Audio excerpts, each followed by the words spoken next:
Militer Rusia dan Ukraina memperbarui informasi terbaru dari garis depan tanggal 23 Maret tahun 2023. Juru bicara Kemenhan Rusia Letnan Jenderal Igor Konasenkov melansir terjadi kontak senjata di sejumlah wilayah.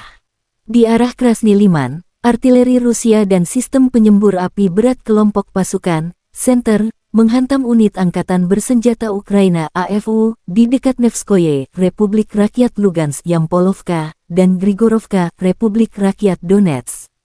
Sebanyak 125 tentara Ukraina, 3 kendaraan tempur lapis baja, dan 1 kendaraan Grad MLRS dinetralkan ke arah ini. Pasukan pertahanan udara Rusia mencegat 3 proyektil HIMARS buatan Amerika di udara. Selain itu, 18 kendaraan udara tak berawak drone Ukraina ditembak jatuh di Fureknoye, wilayah Kharkov Golikovo, Chervonopopovka, Republik Rakyat Lugansk. Letjen Igor Konasenkov melansir secara total, 404 jet tempur angkatan bersenjata Ukraina, 224 helikopter, 3.562 kendaraan udara tak berawak dihancurkan.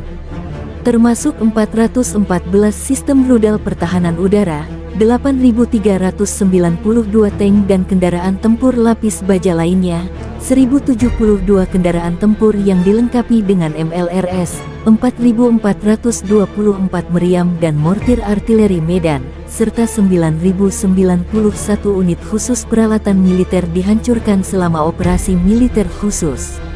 Di kubu terpisah, Kementerian Pertahanan Ukraina dalam sebuah pernyataan mengatakan Rusia kehilangan 1.020 prajurit dalam 24 jam terakhir.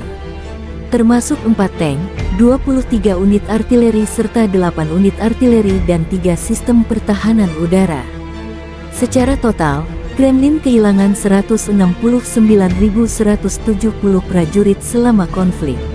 Termasuk 3.574 tank, 6.921 kendaraan tempur lapis baja serta 305 jet tempur dan 290 helikopter.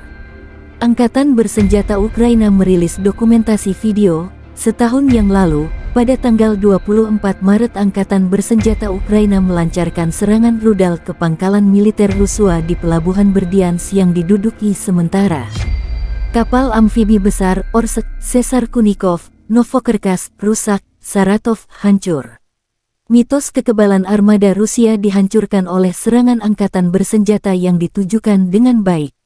Ini sekali lagi membuktikan fakta yang tak terbantahkan, musuh tidak akan beristirahat di tanah Ukraina, baik di darat maupun di air.